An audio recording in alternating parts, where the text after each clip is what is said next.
Story time audio ബുക്സിലേക്ക് എല്ലാവർക്കും സ്വാഗതം. കമല ഗോവിന്ദ് എഴുതിയ നോവൽ പൊൻചിരാത്. അച്ചുവേട്ട, മണിയമ്മ മുറിക്കുള്ളിലേക്ക് കയറി വന്നു. അവരുടെ മുഖത്ത് വല്ലാത്തൊരു അന്താളിപ്പുണ്ടായിരുന്നു. എന്തൊക്കെയാണ് ഈ പറയുന്നത്? എന്തിനാണിങ്ങനെ ദേഷ്യപ്പെടുന്നത്? ഇവൾ നമ്മുടെ മകളല്ലേ? ഇങ്ങനെ കരുണയില്ലാതെയാണോ സംസാരിക്കുന്നേ? മുകളിൽ അച്യുതൻകുട്ടിയുടെ ശബ്ദം ഉയരുന്നത് കേട്ട് പരിഭ്രാന്തിയോടെ ഓടി വന്നതായിരുന്നു അവർ.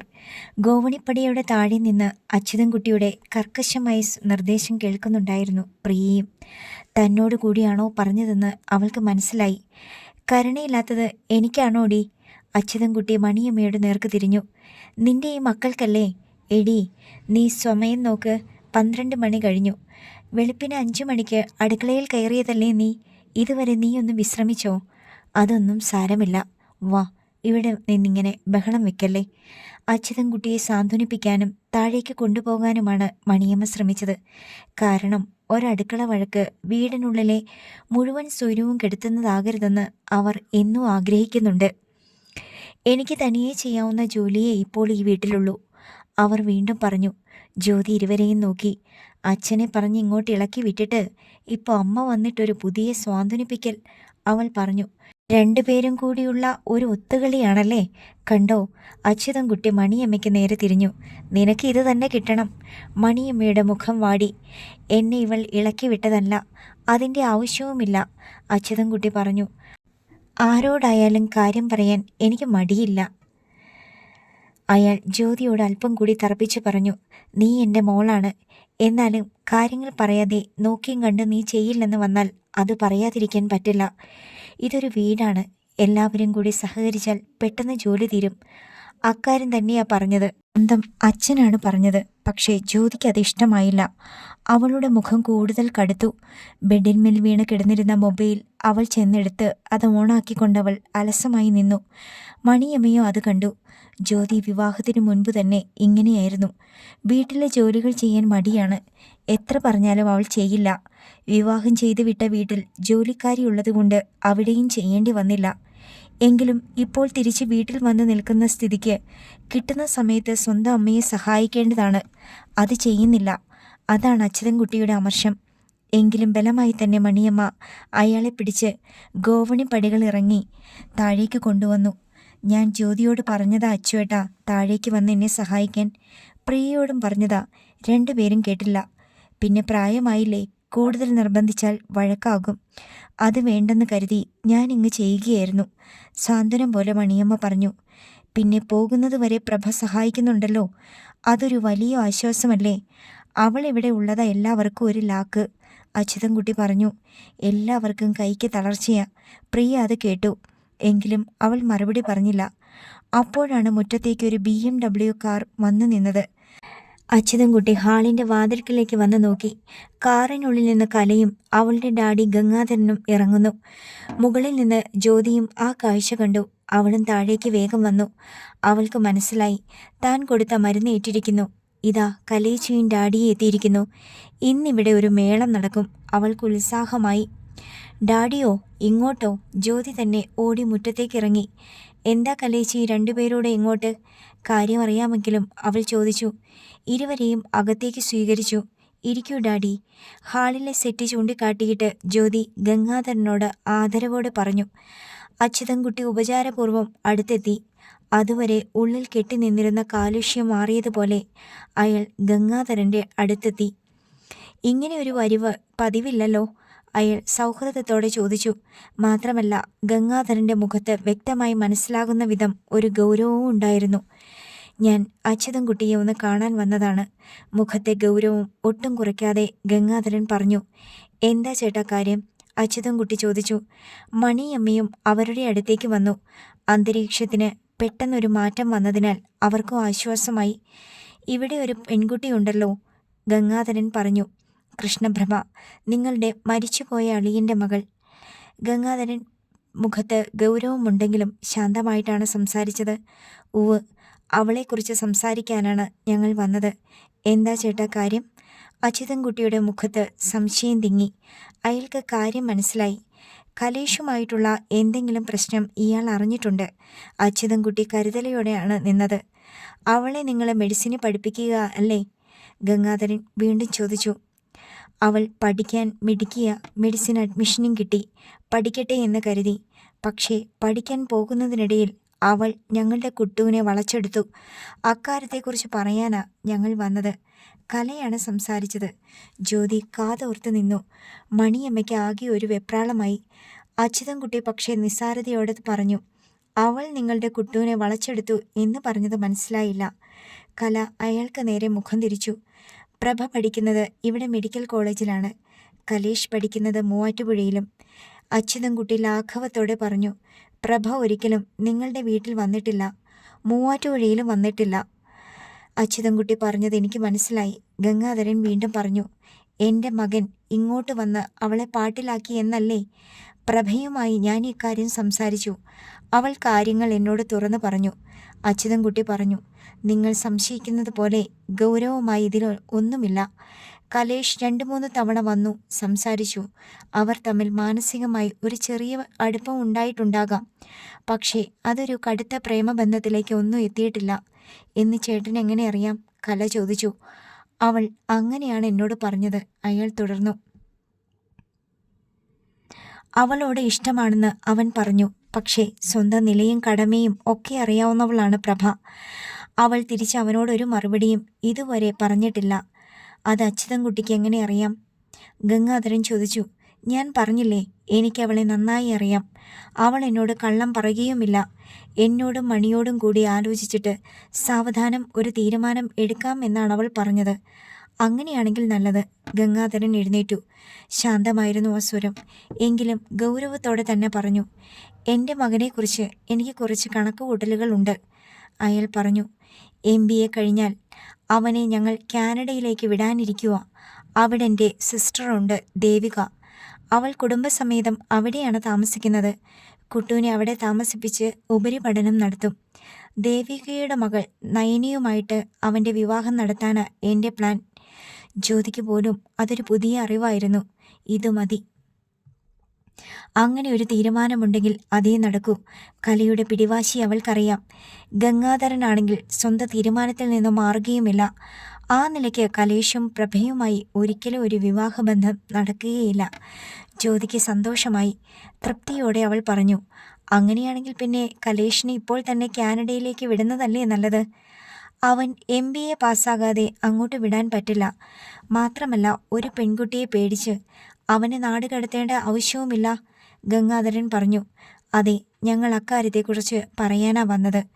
കലയും എഴുന്നേറ്റു. ഇതുവരെ അവർ തമ്മിലൊരു പ്രേമബന്ധമൊന്നുമില്ലെങ്കിൽ നല്ലത്. അക്കാര്യം അവളോട് നിങ്ങളെല്ലാവരും കൂടി ഒന്നുകൂടി പറഞ്ഞ് മനസ്സിലാക്കി കൊടുക്കുക.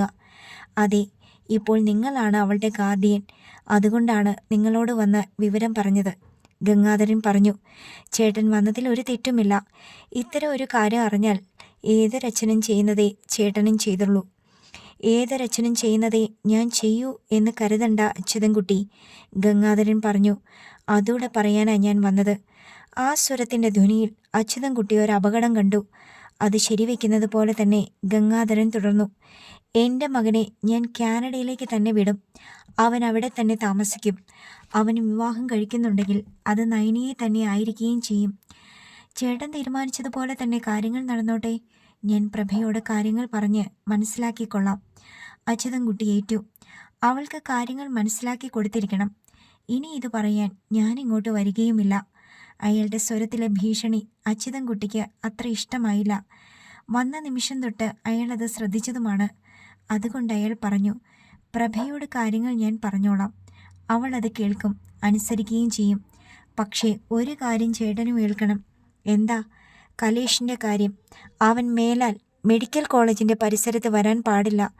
പ്രഭയെ കാണാൻ പാടില്ല. ഗംഗാധരൻ രൂക്ഷമായിന്ന് നോക്കി. ചേട്ടാ, ഇപ്പോഴത്തെ കുട്ടികളാ. ചേട്ടൻ്റെ മകനും പയ്യനാ. പ്രഭയ്ക്ക് 19 ആയിട്ടില്ല. മനുഷ്യ മനസ്സാ. പ്രത്യേകിച്ചും ചെറുപ്പത്തിൻ്റെ ചോരത്തിളപ്പും. കാര്യം പറഞ്ഞ് മനസ്സിലാക്കാൻ ചേട്ടൻ ശ്രമിക്ക്. കുട്ടികളോട് എടുത്തുചാട്ടവും ഭീഷണിയും വേണ്ട. അതാ നല്ലത്. എൻ്റെ മകൻ്റെ കാര്യത്തിൽ എന്ത് വേണമെന്ന് എനിക്കറിയാം. ഗംഗാധരന് അതിഷ്ടമായില്ല. തൽക്കാലം ഞാൻ ഇറങ്ങുന്നു. അയാൾ കലയെ നോക്കി. വാ മോളെ, ഇറങ്ങാം. ചേട്ടാ നിൽക്ക്, നാരങ്ങ വെള്ളം കുടിച്ചിട്ട് പോകാം. മണിയമ്മ അകത്തു പോയി വലിയ സ്ഫടിക ഗ്ലാസ്സിൽ കുടിക്കാനുള്ള വെള്ളവുമായി വരികയായിരുന്നു. വെള്ളമൊന്നും വേണ്ട, കല പറഞ്ഞു. ഗംഗാധരൻ ഇറങ്ങിക്കഴിഞ്ഞിരുന്നു. കാർ നീങ്ങുമ്പോൾ അച്യുതൻകുട്ടി മണിയമ്മയോടായി പിറുപിറുത്തു. അവർ രണ്ടാളും ഭീഷണി പോലെയാണ് സംസാരിച്ചത്. ഏതായാലും പ്രഭ വരട്ടെ, ഇത്രയ്ക്ക് പറയാൻ മാത്രം എന്തെങ്കിലും ഉണ്ടായോ എന്ന് ചോദിക്കാം. പ്രഭ വന്നപ്പോൾ അച്യുതൻകുട്ടിയും മണിയമ്മയും അവളോട് വിശദമായി കാര്യങ്ങൾ ചോദിച്ചറിഞ്ഞു. ഇല്ല അച്ചുമാമേ, പ്രഭ സങ്കടത്തോടെ പറഞ്ഞു. അവർ രണ്ടാളും വന്ന് ഇങ്ങനെ പറയാനും മാത്രം ഞാനൊരു തെറ്റും ചെയ്തിട്ടില്ല. കലേഷ് അന്ന് വന്നതിൽ പിന്നെ കോളേജിൽ വന്നിട്ടേയില്ല. നീ അവനുമായി ഫോണിൽ സംസാരിക്കാറുണ്ടോ? അച്യുതൻകുട്ടി ചോദിച്ചു. ചിലപ്പോഴൊക്കെ കലേഷ് ഫോണിൽ വിളിക്കും, ഞാൻ അറ്റൻഡ് ചെയ്യും, അത്രയേ ഉള്ളൂ. അത് വേണ്ടായിരുന്നു മോളെ, മണിയമ്മ പറഞ്ഞു. അവരൊക്കെ വലിയ ആളുകളാ. കലേഷുമായി ഒരു ബന്ധത്തിൻ്റെ കാര്യം പറഞ്ഞപ്പോഴേ ഞാൻ അതുകൊണ്ടാ പറഞ്ഞത് ശ്രദ്ധിക്കണമെന്ന്. പക്ഷേ ഞാൻ കലേഷിനോട് ഇതുവരെ സമ്മതം പറഞ്ഞിട്ടേയില്ല മണിയാൻറ്റി. പിന്നെന്തിനാ മോളെ ആ ഗംഗാധരനും കലയും ഇവിടെ വന്നതും ഇങ്ങനെയൊക്കെ സംസാരിച്ചതും? എനിക്കറിയില്ല അച്ചുമാമേ, അവൾ പറഞ്ഞു. കലേഷ് ഇനി വിളിച്ചാൽ ഞാൻ കോൾ അറ്റൻഡ് ചെയ്യാതിരിക്കാം, വന്നാൽ മിണ്ടാതിരിക്കാം, അതുപോരെ? അവൾ ചോദിച്ചു. അത് മതി, അച്യുതൻകുട്ടി സമ്മതിച്ചു. മണിയമ്മയ്ക്കും അത് തന്നെയായിരുന്നു അഭിപ്രായം. ജ്യോതിക്ക് പക്ഷേ അങ്ങനെയൊരു അഭിപ്രായമായിരുന്നില്ല ഉണ്ടായിരുന്നത്. കലേഷിനെ കിട്ടുകയില്ല എന്ന അറിവിൽ അവൾ കുറേ സങ്കടപ്പെടണം, ഉള്ളിൽ നീറണം എന്നൊക്കെയായിരുന്നു. പക്ഷേ ജ്യോതിക്ക് മനസ്സിലായി തൻ്റെ നീക്കങ്ങളെല്ലാം വ്യഥാവിലായി എന്ന്. പിറ്റേന്ന് പ്രഭ രാവിലെ മെഡിക്കൽ കോളേജ് ജംഗ്ഷനിൽ ബസ് ഇറങ്ങുമ്പോൾ തെല്ലകലെ നിൽക്കുന്നു കലേഷ്. വഴിയോരത്ത് ചേർന്ന് കാറും കിടക്കുന്നുണ്ട്. പ്രഭ പെട്ടെന്ന് നിന്നു. അച്യുതൻകുട്ടിക്കും മണിയമ്മയ്ക്കും കൊടുത്ത വാക്ക് ഓർത്തു. കൃഷ്ണേ, അവൻ അവളുടെ അടുത്തേക്ക് വന്നു. പ്രഭ അവൻ്റെ മുഖത്തെ അസാധാരണ ഭാവം ശ്രദ്ധിച്ചു. അതുവരെ അവൾ കണ്ടിരുന്ന ഭാവമായിരുന്നില്ല കലേഷിൻ്റെ മുഖത്ത്. അവൻ അവളുടെ മിഴികളിലേക്ക് തറച്ചൊന്ന് നോക്കി. നീ ഇന്ന് ക്ലാസ്സിൽ കയറണ്ട, അല്പസമയം എനിക്ക് വേണം, വന്നിൽ കാറിൽ കയറ്. ഇല്ല കലേഷ്, ഞാൻ. പ്രഭ ധൃതിയിൽ നടക്കാൻ ശ്രമിച്ചു. ഒരടി മുന്നോട്ട് വയ്ക്കുകയും ചെയ്തു. കൃഷ്ണേ, ഇത് ബസ് സ്റ്റോപ്പാണ്. മെഡിക്കൽ കോളേജിലേക്ക് വന്നും പോയും ഇരിക്കുന്ന ഒരുപാട് പേരുണ്ട്. അതുകൊണ്ട് ഞാൻ പറയുന്നത് നീ അനുസരിക്കണം. ശാന്തമെങ്കിലും ഉറച്ച സ്വരത്തിൽ അവൻ പറഞ്ഞു. ഇല്ലെങ്കിൽ കഴിഞ്ഞ തവണത്തേതുപോലെയല്ല. നിന്റെ കയ്യിൽ ബലമായി ഞാൻ പിടിക്കും, കാറിൽ കയറ്റും. ഇത് എല്ലാവരും ശ്രദ്ധിക്കും. അത് വേണോ? പ്രഭ അവൻ്റെ മുഖത്തേക്ക് നോക്കി. അവൻ്റെ മുഖത്ത് മാത്രമല്ല, മിഴികളിലും വല്ലാത്തൊരു ആജ്ഞാശക്തി. പറഞ്ഞത് ചെയ്യുമെന്ന പ്രതിജ്ഞ. അവൾ ചുറ്റിനും ഒന്ന് നോക്കി. കലേഷ് പറഞ്ഞത് ശരിയാണ്, ഒരുപാട് ആളുകൾ ചുറ്റുമുണ്ട്. ഒരു നിമിഷം അവൾ ചിന്തിച്ചു. പിന്നെ അവൻ്റെ ഒപ്പം നീങ്ങി. ഡോർ തുറന്ന് അവൾ തന്നെ മുൻ സീറ്റിൽ കയറിയിരുന്നു. കലേഷ് കാർ വിട്ടു. അവൻ്റെ മുഖത്ത് വല്ലാത്തൊരു കൂടിക്കുഴഞ്ഞ ചിന്തയും ദൃഢതയും ഉണ്ടായിരുന്നു. എൻ്റെ ഡാഡിയും കലേച്ചിയും ഇന്നലെ നിന്റെ വീട്ടിൽ വന്നിരുന്നു അല്ലേ? അവൻ ചോദിച്ചു. വന്നിരുന്നു. എന്നിട്ടെന്താണ് പറഞ്ഞത്? അത് അവൾ മടിച്ചു. മടിക്കണ്ട, അവിടെ വന്ന് അവരെന്താണ് പറഞ്ഞതെന്ന് എനിക്കറിഞ്ഞേ തീരൂ. അതറിയാൻ തന്നെയാണ് ഞാൻ നിന്നെ കാറിൽ കയറ്റിയത്. നീ ഒന്നും മറക്കണ്ട, തുറന്നു പറയേ, എനിക്കതറിഞ്ഞേ തീരൂ. പ്രഭ ഒരു നിമിഷം ആലോചിച്ചു. പറയണോ? പറയാം, അത് തന്നെയാണ് നല്ലത്. മറച്ചു വെക്കേണ്ട ആവശ്യം തനിക്കും ഇല്ലല്ലോ. കലേഷിൻ്റെ ചേച്ചിയും ഡാഡിയും പറഞ്ഞത് നമ്മൾ തമ്മിൽ ഇനി യാതൊരു തരത്തിലുള്ള അടുപ്പവും പാടില്ല എന്നാണ്. കാരണം MBA കഴിഞ്ഞാൽ കലേഷ് കാനഡയിലേക്ക് പോവുകയാണ്. കലേഷിൻ്റെ ആൻറ്റിയുടെ മകൾ നയനയെ വിവാഹം ചെയ്ത് അവിടെ താമസിക്കുമെന്ന് പറഞ്ഞു. അവൻ്റെ നെറ്റിയിൽ ചുളിവുകൾ വീണു. പെട്ടെന്നവൻ വഴിയോരം ചേർത്ത് കാർ നിർത്തി. എന്നിട്ടവളെ മുഖം തിരിച്ചു നോക്കി. അങ്ങനെ പറഞ്ഞു. അങ്ങനെയെന്ന് പറഞ്ഞാൽ അങ്ങനെയേ നടക്കൂ എന്ന് പറഞ്ഞു. അത് മാത്രമേ നടക്കൂ എന്ന് എടുത്തു പറഞ്ഞു. അപ്പോൾ അങ്ങനെയാണല്ലേ? കലേഷിൻ്റെ മനസ്സിൽ ഒരു സെക്കൻഡിനുള്ളിൽ കുറേ കൂട്ടിക്കിഴിക്കലുകൾ നടന്നു. പിന്നെ പെട്ടെന്നവൻ സീറ്റിനു മീതെ ഇരുന്ന അവളുടെ കൈത്തലം പിടിച്ചെടുത്തു.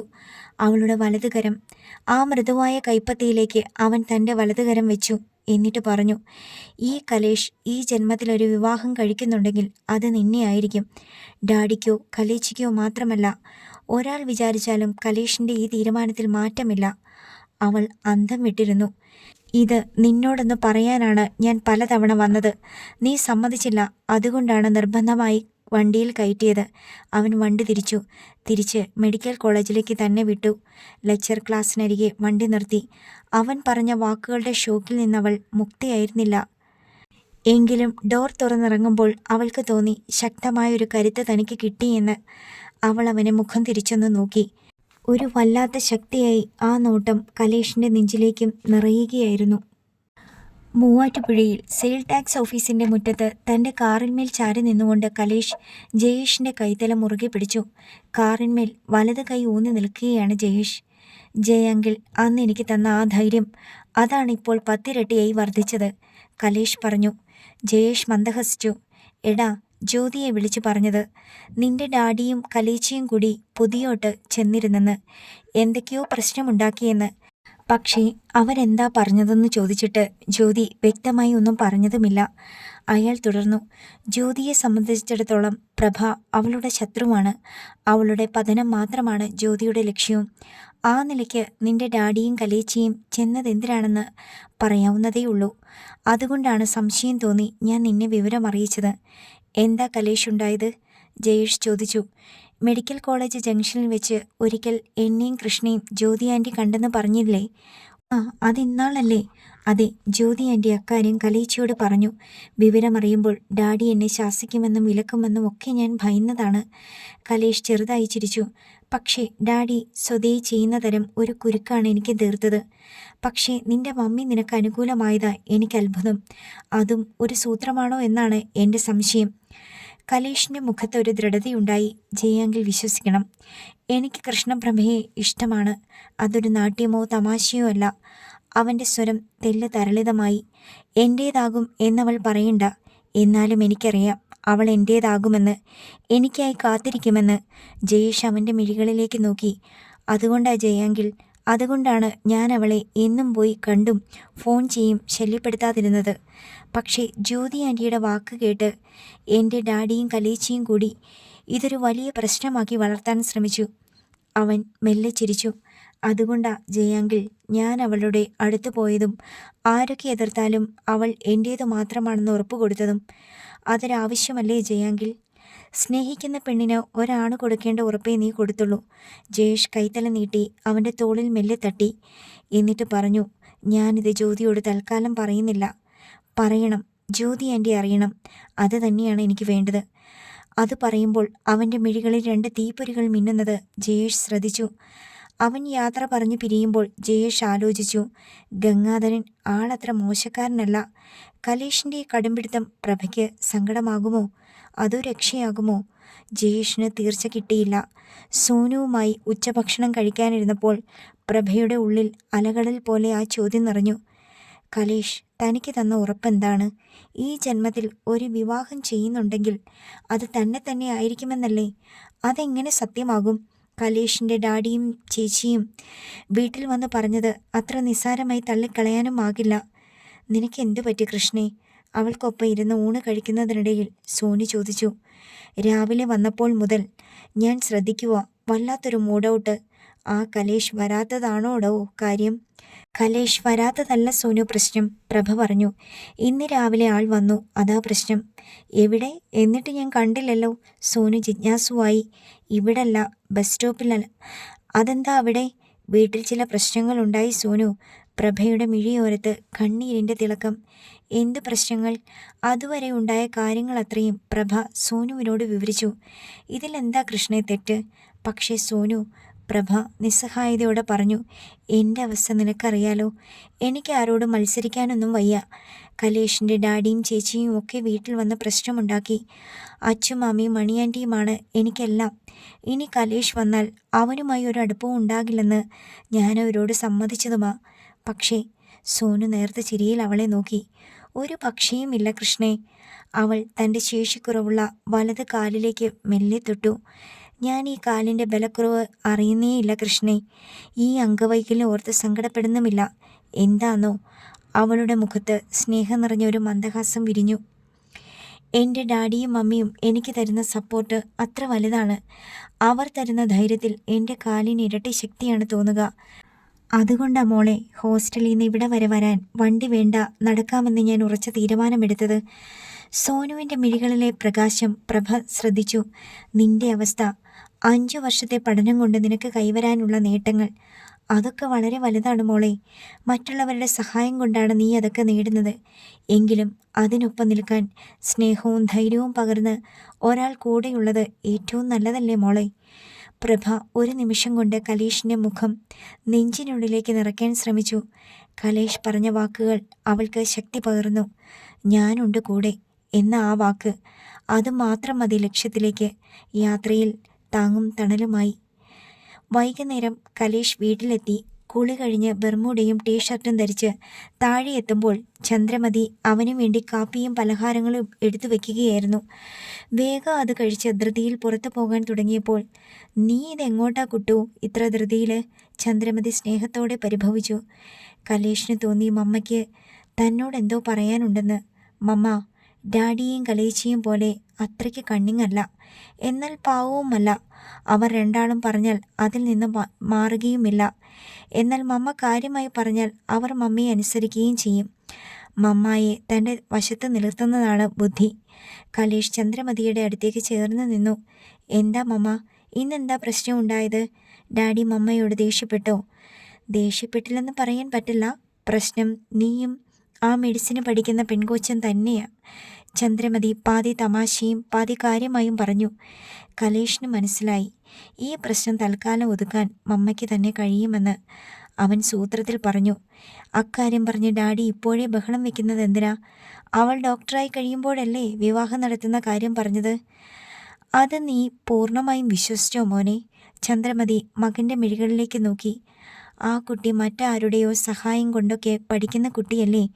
ഡാഡിക്ക് അതത്ര ഇഷ്ടമാകുമോ? മമ്മ എന്തു പറയുന്നു? അവൻ ചോദിച്ചു. ഞാൻ അവളെ വിവാഹം ചെയ്യുന്നതിൽ മമ്മയ്ക്ക് എതിർപ്പുണ്ടോ?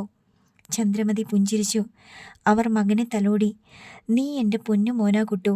നീ ഏത് പെൺകുട്ടിയെ കൊണ്ടുവന്നാലും എൻ്റെ മോളായി തന്നെ ഞാൻ അവളെ കൈപിടിച്ച് സ്വീകരിക്കും. അതുപോരെ? മമ്മ ഒട്ടും വിഷമിക്കണ്ട, കലേഷ് പറഞ്ഞു. അവൾ ഡോക്ടറായാൽ ഞങ്ങൾ തമ്മിലുള്ള വിവാഹം നടത്തിത്തരാമെന്നാണ് ഡാഡി പറഞ്ഞത്. കലേച്ചിയും സമ്മതിച്ചിട്ടുണ്ട്. നിങ്ങൾ 3 പേരും സമ്മതിക്കാതെ നിങ്ങളുടെ ഇഷ്ടത്തിനെതിരായി ഈ കുട്ടു അവളുമായൊരു വിവാഹം നടത്തുകയില്ല. അതുപോരെ? അത് തന്നെയാ മോനെ വേണ്ടത്. ചന്ദ്രമതി വാത്സല്യത്തോടെ അവൻ്റെ മുഖം പിടിച്ച് നെറുകയിൽ ഒരു മുത്തം നൽകി. അവൻ തൻ്റെ മുറിയിലേക്ക് പോയി.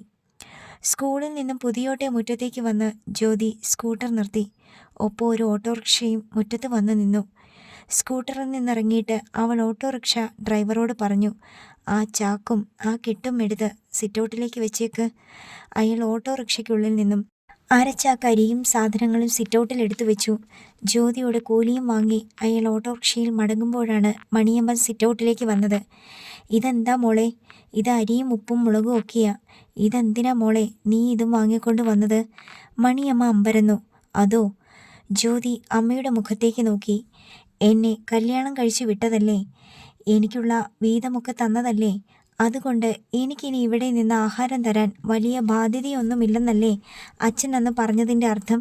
ഇതേ എൻ്റെയും കൂടെ വീടാ. എനിക്ക് അവകാശമുണ്ട്. അതുകൊണ്ട് ഞാനിവിടെ താമസിക്കുക. തൽക്കാലം ഇറങ്ങിപ്പോകാൻ എനിക്കൊരിടമില്ലാന്ന് തന്നെ കരുതിക്കൂ. മണിയമ്മ അമ്പരന്ന് നിൽക്കെ ജ്യോതി പറഞ്ഞു. അതുകൊണ്ട് എൻ്റെ ആഹാരത്തിന് വേണ്ടിയുള്ള അരിയും സാധനങ്ങളും ഞാൻ മേടിച്ചുകൊണ്ട് വന്നതാ. ഇനി ആ കണക്ക് പറയത്തില്ലല്ലോ ഇവിടെ ആരും. അച്യുതൻകുട്ടി അത് കേട്ടുകൊണ്ടാണ് അകത്തു നിന്നും വന്നത്. നെഞ്ചിൻ്റെ ഒത്ത നടുവിലേക്ക് ഒരിടത്തി വീണതുപോലെ മണിയമ്മ അയാളെ നോക്കി. അതേ അവസ്ഥയിലായിരുന്നു അയാളും. സ്വന്തം മകളാണ് പറയുന്നത്. ജ്യോതി, മണിയമ്മ കരച്ചിൽ പോലെ വിളിച്ചു. നീ എന്നതാടി ഈ പറയുന്നത്? ഞാൻ പറഞ്ഞതെന്താന്ന് അമ്മ കേട്ടില്ലേ? നിന്റെ അച്ഛൻ പറഞ്ഞത് ഇതാണോ ഡി മോളെ? അച്ഛൻ പറഞ്ഞതെന്തായാലും ശരി, ആഹാരം സൗജന്യമായിട്ട് കഴിക്കാൻ ഇത് സത്രമൊന്നുമല്ലല്ലോ, വീടല്ലേ. സാധനങ്ങൾ വാങ്ങാതെ ആഹാരം ഉണ്ടാക്കാനും പറ്റില്ല. അതുകൊണ്ട് വാങ്ങിച്ചു. ഇതെന്താ ഇത്ര വലിയ പ്രശ്നമാണോ? ജ്യോതി നിസ്സാരതയോടെ പറഞ്ഞു. എന്നിട്ട് മുകളിലേക്ക് കയറിപ്പോയി. അവൾ കഴിക്കുന്ന ആഹാരത്തിന് നമ്മൾ കണക്ക് പറഞ്ഞെന്നല്ലേ മണി അവൾ പറഞ്ഞത്?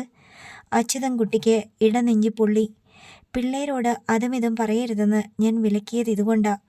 അവർ പഴയതുപോലെ നമ്മുടെ ചെറിയ മക്കളല്ല. പ്രായമായി, അവർക്ക് ഓരോ കുടുംബമായി. അതും നമ്മൾ ഓർക്കണം.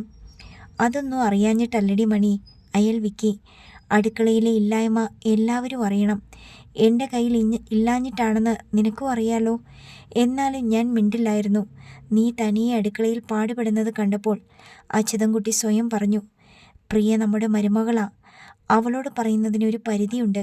പക്ഷേ ജ്യോതി നമ്മുടെ മകളാണല്ലോ എന്ന് കരുതിപ്പോയി.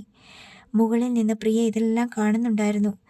ജ്യോതി ഇതൊക്കെ വാങ്ങിക്കൊണ്ട് വന്നത് തന്നെ വെല്ലുവിളിച്ചുകൊണ്ടാണെന്ന് അവൾക്ക് തോന്നി. വീട്ടു ചെലവിന് തന്ന പണം താൻ ഒളിച്ചു വെച്ചു. എന്നിട്ട് അച്ഛൻ്റെ ചെലവിൽ ഉണ്ണുന്നു. അതിന് വേണ്ടടി എന്ന് തന്നോട് ഉറക്കെ പറയുക തന്നെയായിരുന്നു അവൾ. അവൾ മൊബൈലെടുത്ത് ദീപുവിനെ വിളിച്ചു. കോഴിക്കോട് ഓഫീസിൽ തന്നെയായിരുന്നു ദീപു. ദീപേട്ടൻ എന്നാ വരുന്നത്? പ്രിയ ചോദിച്ചു. ഞാൻ വെള്ളിയാഴ്ച വരുന്നുണ്ട്, ദീപു പറഞ്ഞു. വരുമ്പോൾ കുറേ അരിയും സാധനങ്ങളുമൊക്കെ വാങ്ങിക്കൊണ്ട് പോരെ, അവൾ പറഞ്ഞു. അരിയും സാധനങ്ങളുമോ? അതൊന്നും അവിടെ കിട്ടുകയില്ലേ? ദീപു സംശയത്തോടെ ചോദിച്ചു. ഇവിടെ കിട്ടും, വരുമ്പോൾ വാങ്ങിക്കൊണ്ട് വന്നാൽ മതി, പ്രിയ പറഞ്ഞു. ചെലവിനുള്ള പണം തന്നാൽ ഞാനത് അലമാരിയിൽ വെച്ച് പൂട്ടും. ദീപേട്ടൻ ഇനി അങ്ങനെ പേടിക്കണ്ട. എനിക്കും കുഞ്ഞിനും കഴിക്കാനുള്ളത് ഇങ്ങ് കൊണ്ടുവന്ന് ഇറക്കി തന്നേരെ. എന്തോ പ്രശ്നമുണ്ടെന്ന് ദീപുവിന് തോന്നി. എങ്കിലും അവനത് സമ്മതിച്ചു. സാധനങ്ങൾ കൊണ്ടുചെന്നാൽ അച്ഛന് അതൊരാശ്വാസമാകും. വെള്ളിയാഴ്ച ദീപു വരുമെന്ന് പറഞ്ഞതുകൊണ്ട് അച്യുതൻകുട്ടി ചന്തയിലേക്ക് പോയി. കുറച്ച് നല്ല പച്ചമീൻ വാങ്ങാം. അന്നത്തേതുപോലെ വീണ്ടും ഒരു പ്രശ്നമുണ്ടാകാതിരിക്കാൻ അയാൾ എന്നും ശ്രദ്ധിക്കാറുണ്ട്. താനും മണിയും ഒറ്റയ്ക്ക് കഴിയുന്നത് പോലെയല്ല. വിവാഹിതയായ മകളും മരുമകളും ഒക്കെ കൂടെ ഒരുമിച്ച് താമസിക്കുമ്പോൾ ഒരുപാട് ശ്രദ്ധിക്കണം. വാക്കുകൾ പോലും ശ്രദ്ധിച്ചേ പറയാവൂ. ഉച്ചസമയം പോസ്റ്റ്. മുറ്റത്ത് നിന്ന് ശബ്ദം കേട്ടു. പോസ്റ്റ്മാനാണ്. പ്രിയയും മണിയമ്മയും ശബ്ദം കേട്ടെത്തി. പോസ്റ്റ്മാൻ ഒരു രജിസ്റ്റേർഡ് കത്ത് വെച്ച് നീട്ടി. അച്യുതൻകുട്ടി ചേട്ടനുള്ളതാ, അയാൾ പറഞ്ഞു. അച്ഛൻ ഇവിടെ ഇല്ലല്ലോ, അമ്മ ഒപ്പിട്ടാൽ മതിയോ? പ്രിയ ചോദിച്ചു. മതി, ബാങ്കിൽ നിന്നുള്ളതാ. ബാങ്കിൽ നിന്നോ? പ്രിയ ചോദിച്ചു. മണിയമ്മയുടെ ഉടലൊന്ന് വിറച്ചു. ഭയന്നത് സംഭവിച്ചിരിക്കുന്നു. പോസ്റ്റ്മാൻ ഇല്ലൻ്റെ കവറിലുള്ള നോട്ടീസ് എടുത്ത് നീട്ടി. മണിയമ്മ ഒപ്പിട്ടത് വാങ്ങി. പ്രിയ ആ നോട്ടീസ് തുറന്നു നോക്കി. പുതിയോട്ടെ വീടും പറമ്പും പണയപ്പെടുത്തി അച്യുതൻകുട്ടി വേണുവിന് വേണ്ടി അന്ന് കടം വാങ്ങി നൽകിയ 7 ലക്ഷം രൂപയുടെ 10 മാസത്തെ കുടിശ്ശിക മുതലും പലിശയും അടക്കം ഉടൻ തിരിച്ചടയ്ക്കണമെന്ന്, അല്ലെങ്കിൽ നടപടി സ്വീകരിക്കുമെന്ന്. എൻ്റെ ഈശ്വര, പ്രിയ നെഞ്ചിൽ ആഞ്ഞു തല്ലി. ഞാനും എൻ്റെ കുഞ്ഞും വെള്ളത്തിലായല്ലോ. പോസ്റ്റ്മാൻ മടങ്ങിപ്പോകുന്നതും പ്രിയ നെഞ്ചി തല്ലി കരയുന്നതും മണിയമ്മ ആകെ തകർന്നു നിൽക്കുന്നതും ശ്രദ്ധിച്ചാണ് അച്യുതൻകുട്ടി ചന്തയിൽ നിന്നും പുതിയോട്ടെ മുറ്റത്തേക്ക് സ്കൂട്ടർ നിർത്തിയത്. ശക്തമായ ഒരാഘാതം. സ്കൂട്ടറിന് മുകളിൽ തന്നെ അയാളും ഇരുന്നുപോയി. അടുത്ത ഭാഗം നാളെ.